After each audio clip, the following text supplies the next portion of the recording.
This is a bloke called Mark McLean.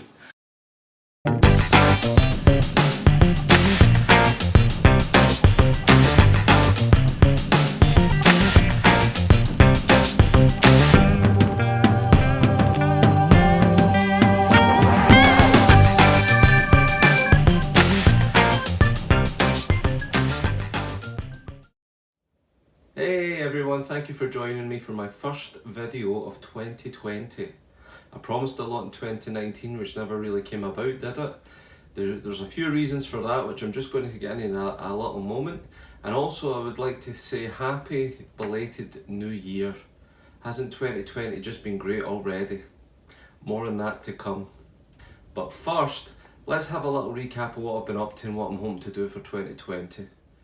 So 2019 began straight away. New Year's Day I went viral, as everyone probably knows. I did do a video response to that on New Year's Day last year, which you can see from the link above.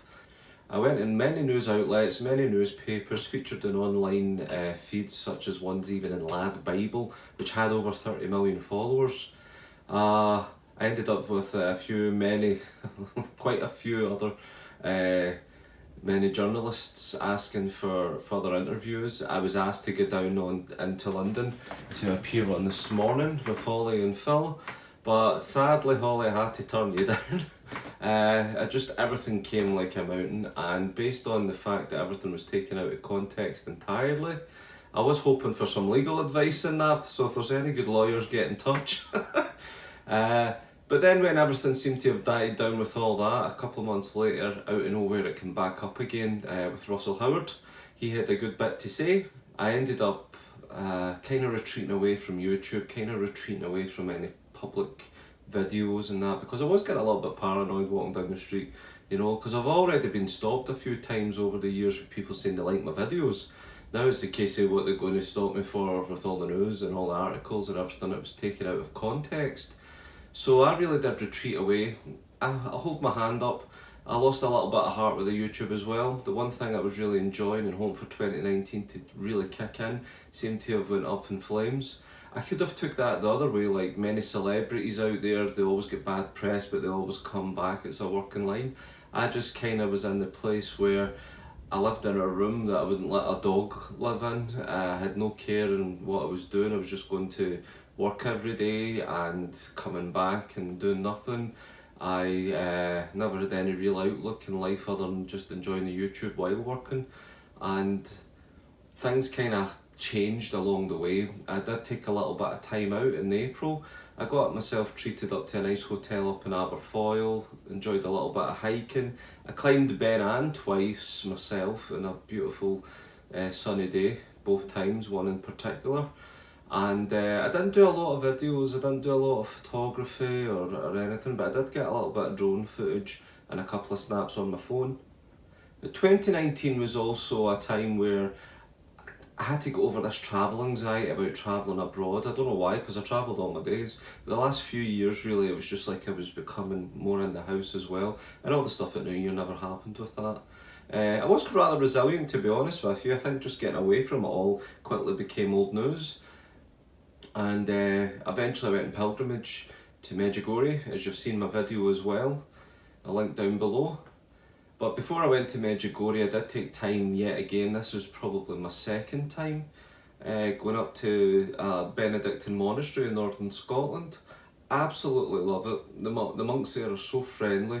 There's a guest house there where you have your own private room and wash area, and you also join them for their chants, mass, prayer times, and also you get to eat with them as well in the monastery, which really is something for, as a man, you'll usually find a few men at any given time getting away just to kind of find themselves with their faith again, and it's another way of resetting. Met a girl. We hit it off really well. So this is Mark's first experience of hubbly bubbly, bit of shisha. It's like gorillas in the mist. She came back to visit myself and my family, and then I flew over to see her, which was in Abu Dhabi where she worked. And we had a nice week there as well. Seen the sights of Abu Dhabi and then a nice weekend in Dubai. The wealth in Dubai, my days, even landing on the big Etihad plane, which was great. The sea was littered with oil tankers. The hotels, the Ferraris, the Lamborghini shops lined up one after another. There was nothing about anything other than extreme wealth. And normally here we call a pub crawl. We go to one bar then the other within the proximity. In Dubai we did do that, but we ended up going from the Marriott Tower looking out to the Palm Island, and then we went to that big 7-star hotel.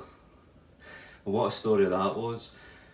We blagged our way in basically, we never had any reservations. We were obviously just going to the bar, the Gold Bar it's called, and we basically faked that we called up right there as the security was waiting for us to make our reservations, but obviously we didn't. But rather than make a scene, they let us just go in anyway. And these people that were passing us were basically looked like royalty. Even the guys had earpieces in with the tuxedos on, and the bodyguards, and we were on the same little golf cart that took us over the bridge. When we got there, it was like take a breath, but the fact that you're already there, they just took you to be welcome, they took you to have the money or something. And we went in, looking at the place. It was funny in the eyes, looking up, the way the design was. It was like deep sea world, going up the escalators at the beginning of the foyer, just with the fish in the walls. And then eventually we went up into the elevator, got off at the bar, and there was this greeting ceremony, like so many waitresses had these trays with the hot towels, the cameras were there. We obviously landed in the time for some Eastern European royalty or something, and we just walked our way in as if we were part of it, so we had to put the act on, which, you know what, it's a lifetime experience and it was really funny.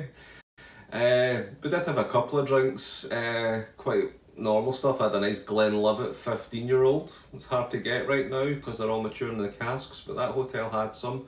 And also just the Hobgoblin, it was quite regular with the drinks, but we got an iPad to choose from. And the waiters, all Scottish. I ended up getting on great with them. We got these little drinks to test, freebies and things like that. So it's just no matter where I go, whether it's rich or poor, any place in the world, I always seem to like a Scotsman, and I just seem to like them.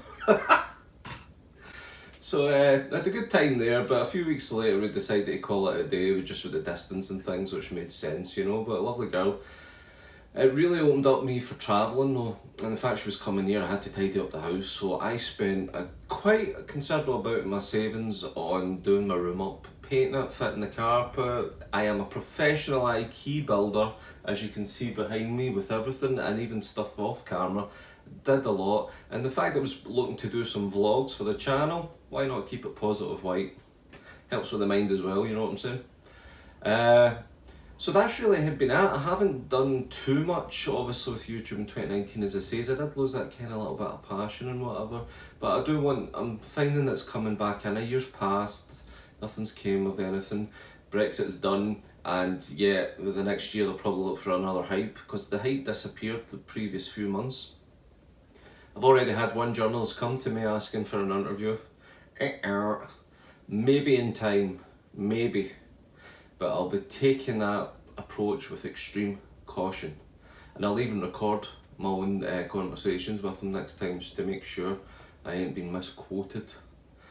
So yeah, 2019 was like that. Hey, 2020 though, I think this is going to be the year for the prepper, is it not?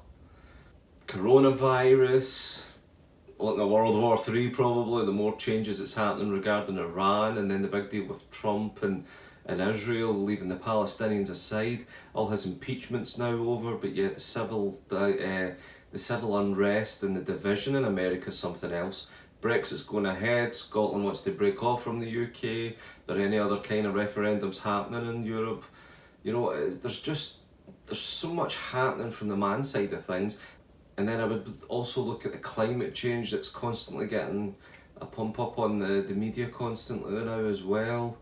There's so much happening in the first month of 2020 that anyone who was far off thinking of a prepper or an atheist that's thinking there's no God, but yet the Christians would be like, everything here that's happening is very much biblical. So you're kind of got a lot of signs happening, a lot of signs at the times. You're getting a lot of stuff just to see what's happening in the world, from war and civil unrest and division amongst nations to climate change, plastic in the ocean, further earthquakes and all natural calamities. The ice is ready to break off from Antarctica at a certain amount and it's going at rapid speeds. So what's that going to mean for us? I want 2020 to focus on Prophecy Prepper as the channel, the brand, where it was meant to be. The trips and the camping will always be there. I just don't look like it camping as an outdoors channel. For someone that does believe certain things are going to happen, whether it's more flooding, whether it's like the coronavirus comes to Scotland, is it safe to bug in or bug out? So when I see myself saying, oh, everyone's going to flee the hills one day, if you've never climbed a hill, you don't know what you're in for. If you've never went through the elements of the rain, the snow, the winds, and been uncomfortable outside your house with whatever nature has to throw at you, if you haven't got the gear in order to be ready for that, if you haven't got the mindset and experience to break through those barriers that will come to you straight away, then to me, having this fun is also training for bugging out, to get prepared mentally as well as physically to that extent, that experience. So my idea is prepare for the worst, hope for the best, and enjoy the adventure of life along the way. That's what I say. So I'm looking at new styles of the camping to capture the essence of it, as well as bringing up to date things for the prepper side, because everything from climate change to coronavirus to Brexit and anything else in between has a significant impact on every nation, especially like the G20, which I'm part of, you know, being in Scotland. So everything is important for everybody when it comes to this world and the way it's so connected as such a one world governs, so to say, which is more in the making as well. But there's so many things happen, it's best to stay alert, and I'm hoping to bring that into the channel for 2020, because I can't always get to the trips, and it's not an outdoors channel, it's a prepping channel that blends anything under what prepper is. You know, it's bushcraft and survival, bugging out, training, camping, getting up the hills, getting in the woods, foraging, learning to live off the land. I'm looking at a couple of bushcraft courses. My friend at work actually gave me a couple of crampons. He's an experienced mountaineer, looking to get into some of that. Another colleague does the hills every weekend and he's just finished a mountaineering course in the Cairngorms. So these things, these people seem to be coming into my life who have nothing to do with YouTube, and they're starting to point me in the right directions to other things to look at, where to learn. As you can see behind me, I've had a lot of education in my days. And that's where Prophecy Prepper comes in, when it brings in about being smart, looking at the politics of things without being political, looking at the fact of so many things that are happening, is it coinciding with Prophecy Prepper. That's the whole point of the brand, without being too religious, but just to be objective. It's all about being objective. When I put these videos out there, I'm not going through with a Bible bash, I'm not going through with this is my way. What I'm doing is basically saying, let's be objective. This is what's been said repeatedly by these certain sources. These are the things that are now happening as they predicted. What are we seeing here? So things like that, it's just an objective view. Prophecy Prepper will keep it objective. If I wanted to have a religious channel, I'd make one. If I wanted to have an outdoors channel only, I would make one. Prepping covers quite a significant amount, and there's a method in the madness why I picked Prophecy Prepper. So that's been my year, guys. That was 2019. Looking forward to 2020. Leave the comments below, tell me how things have been, if you've got any recommendations of places to visit, or any recommendations of gear. What other kind of subjects would you like me to cover in my vlogs, or places to visit in my videos? Leave the comments below, hit the subscribe button and the bell icon to be notified when those videos come, and thank you for your support, and I sincerely look forward to the comments and the future videos, bringing more to the channel thanks to you.